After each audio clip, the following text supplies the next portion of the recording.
Hello everyone, welcome to a new video.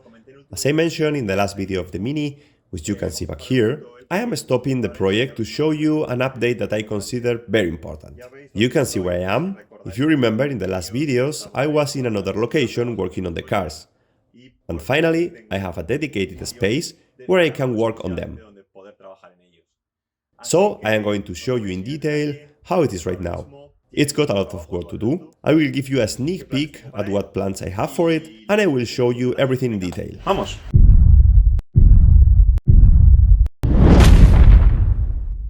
As I was saying, we were finally able to buy a house that met certain requirements we had.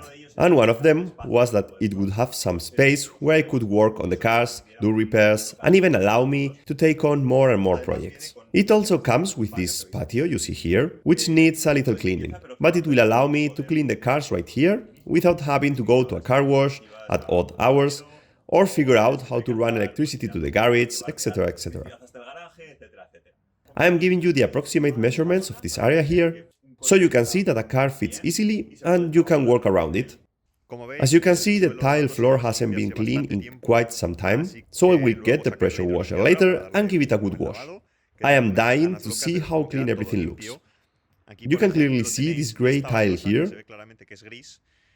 I was testing it with the pressure washer using the turbojet, and you can see it has a much better color than the greenish color of the rest. I would like to say that I am not going to make any change here at first. I know there are some broken tiles, but for now this area is fine as it is. The interior area is the one that needs the most work right now. As you can see, it has two openings. The one on the left is large enough to fit a car inside. Although due to the condition of the ground and the fact that we still need to organize the space, it's still empty. As you will see later, I am still not sure if we will use that area for parking or to place my workbench, shelves, etc. All of that will depend on whether we can access the shed directly from the street, from that side there, or whether we have to access it from the gate on this side here. You can see the dimensions of this area, enough to park a car. In the future, when we fix the floor, we could install a scissor lift to change wheels, brakes, suspension parts, etc. We will see. We are moving to the other side of the shed. As it is right now, there is a lot of maneuvering involved getting in and out, since this area here with the wood for the fireplace doesn't allow much width, and there is a lot of maneuvering involved. The idea is to organize all the wood on this side with the wood at the back and move them against a wall to free up space in this area and thus have more room to get in and out. Let me get the car out of here and I will show you the measurements of this area.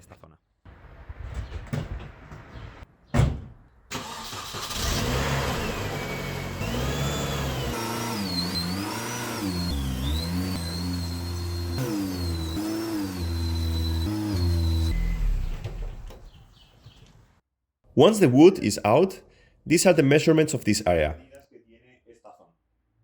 More than enough to install a lift that will allow me to work on the cars much better than before.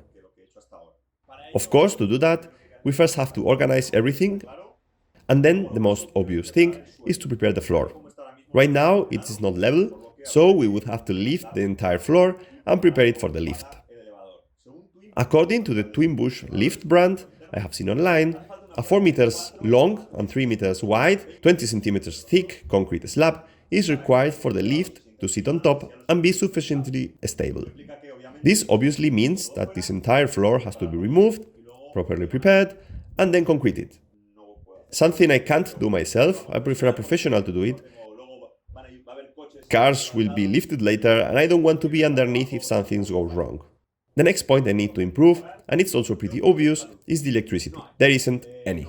There is no electricity, no light sources, nothing. What I do have is an electrical outlet on the other side of the patio that I can expand fairly easy, and I could install an electrical panel, spotlights. I still have to decide how many and in what position. But that's something I think I can do relatively soon, since everything is exposed, so it can be done easily. I want to set up some pretty powerful lights since I am going to be recording, working on the cars, and I want good lighting. Not like in the garage where I was working on the last few videos.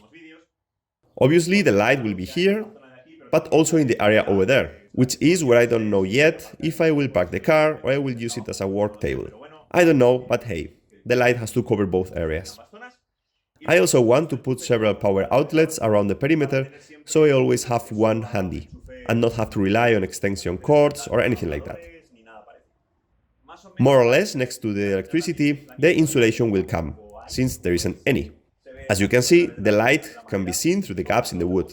I have to close all that up, probably insulate it with rock wool or something similar, and then place some OSB panels on top to give it a clean and tidy look.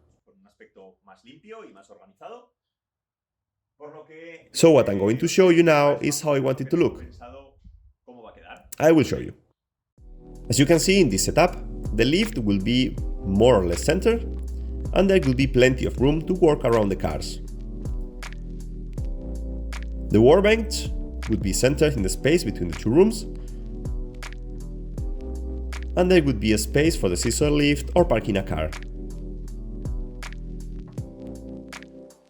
In the back areas, there would be room for shelves, a locker, the motorcycles, the bikes, and so on. What you see here would be setup number 1, as I call it. There is also a setup number 2, which, as I briefly mentioned before, would involve creating direct access from the street, from this wall here, which would completely change the layout of the workshop. This second configuration depends on the permission we receive from the City Council. If they accept the option of opening this wall to provide direct access to the street, it would mean that cars would no longer be crossed, as they are now, but could enter straight from the street, and therefore the placement of the lift could be adapted to the situation. As you can see, in this case, it would even be possible to leave a space next to the lift to park a car. This could move the workbench and storage space to the rear, in this case the left part of the workshop. It's a more traditional configuration and one I prefer, as it could greatly simplify entering and exiting the workshop, something that, as I mentioned, is currently somewhat tedious. This second configuration also involves a bit more work, since in this area here, for some reason, they put up a brick wall, which serves no purpose, as the weight is supported by the wooden pillars. I would have to make the opening there, knock down the brick wall, and then install the garage door. This would involve more costs, of course, the door, reinforcing it with a couple of pillars, etc., and therefore would delay the arrival of the elevator. That's the thing about being poor, you can't do everything at once. These are more or less the plans I have. I can't tell you in what order they will come or how often, since I don't even know myself. I will move forward as I can. I also have to make progress on the Mini.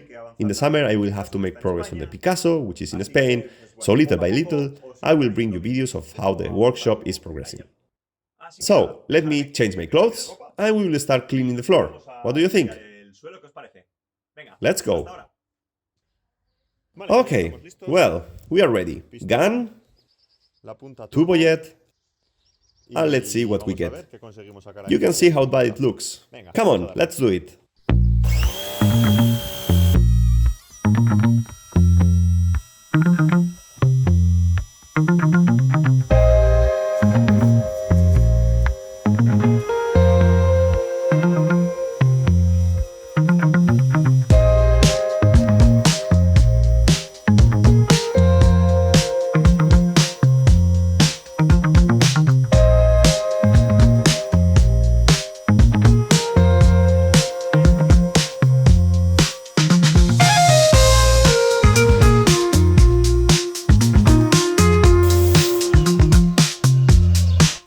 Now with the other jet, we are going to clean up all the debris on the wall and the floor, and we will move it to a different area to collect it with the broom and dustpan.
This looks much better now.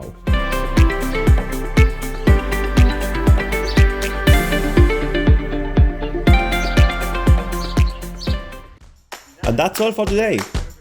I hope you enjoyed it. Leave me a comment if you would like to see more videos of me preparing both the workshop and the patio area. Nothing. This here is nothing. I will tell you what it's about in the next video. Thank you very much for being there. See you in the next video. Bye bye.